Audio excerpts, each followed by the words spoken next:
আসসালামু আলাইকুম। আজকের একটা রেসিপি নিয়ে শেয়ার করতে চাই আপনাদের সাথে, যেটা হচ্ছে কাঁচা কাঁঠালের সাথে নোনা মাছের তরকারি। কাঁচা কাঁঠাল এবং নোনা মাছের তরকারি। আমরা কাঁচা কাঁঠাল আগে সিদ্ধ করে রেখেছি, যদিও এটা দেখার প্রয়োজন ছিল। আমরা পরবর্তী কোনো ভিডিওতে আবার সম্পূর্ণ দেখিয়ে নেব ইনশাল্লাহ।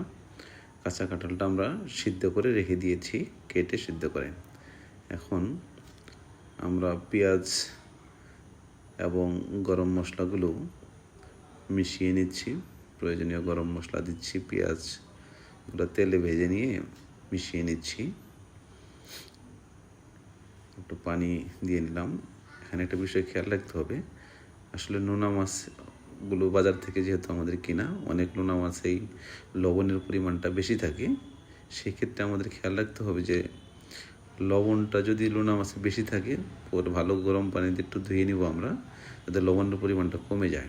আচ্ছা, এদিকে আমরা মরিচের গুঁড়ো, হলুদের গুঁড়া এবং প্রয়োজনীয় কিছু গরম মশলা দিয়ে ভালো করে মেখে নিচ্ছি। আর যেটা বলতেছিলাম, অবশ্যই আমরা যে নোনা মাছটা সেটা পানিতে ভালো করে ধুয়ে নিতে হবে। প্রয়োজন মতো একটু লবণ নিয়ে নিচ্ছি। যেটা বলতেছিলাম, লবণের পরিমাণটা আমাদের খেয়াল করতে হবে যে লোনা মাছের মধ্যে আসলে কী পরিমাণ লবণ ছিল। লবণটা ভালো করে ধুয়ে নিতে হবে। সেক্ষেত্রে লবণটা একটু কম ব্যবহার করতে হবে, যেহেতু মাছটার নামে নোনা মাছ, এখানে লবণ দিয়ে সংরক্ষণ করা হয়। সেই জন্য লবণের পরিমাণটা দেওয়ার ক্ষেত্রে আমাদের খুব খেয়াল রাখতে হবে, এবং মাছগুলো একটু ভালো করে ধুয়ে নিতে হবে যাতে লবণের পরিমাণটা কমে যায়। গরম পানিতে ধুয়ে নিতে পারি, বা পানিতে ধুয়ে যাতে লবণের পরিমাণ মাছে কম থাকে। আমরা ভালো করে একটু গরম মশলা দিয়ে কষিয়ে নিলাম। কিছুক্ষণ ঢেকে দিয়ে রাখবো যাতে মাছগুলো ভালো করে সিদ্ধ হয়। ঢেকে দিয়ে রাখবো। এই যেটা বলতেছিলাম যে আমরা কাঁচা কাঁঠাল, যেটা হালকা হলুদ দিয়ে সিদ্ধ করে রেখে দিয়েছিলাম, এখন সেই সিদ্ধ কাঁচা কাঁঠালগুলো আমরা সেই গরম করা বা মাখানো লোনা ইলিশের ইয়েতে আস্তে আস্তে পর্যায়ক্রমে ছেড়ে দিব, দিয়ে পরে মেখে নিতে হবে আর কি। ভালো করে নেড়ে চেড়ে দিতে হবে।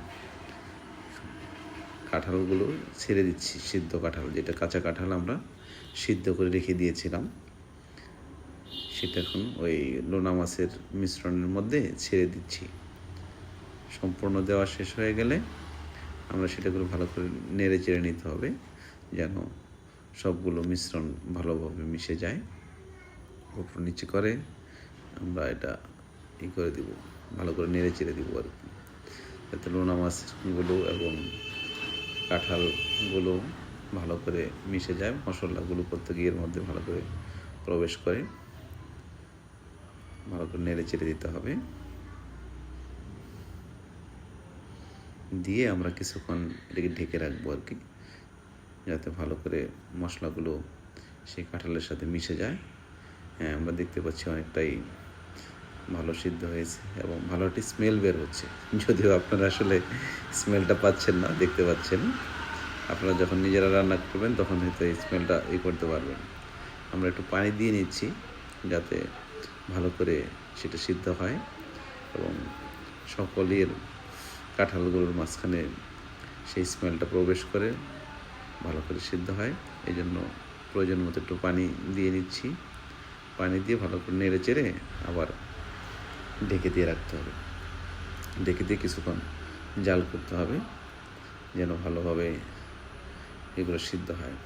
আচ্ছা, কিছুক্ষণ অপেক্ষা করার পর আপনারা দেখতে পাচ্ছেন রঙটা অনেক সুন্দর দেখাচ্ছে।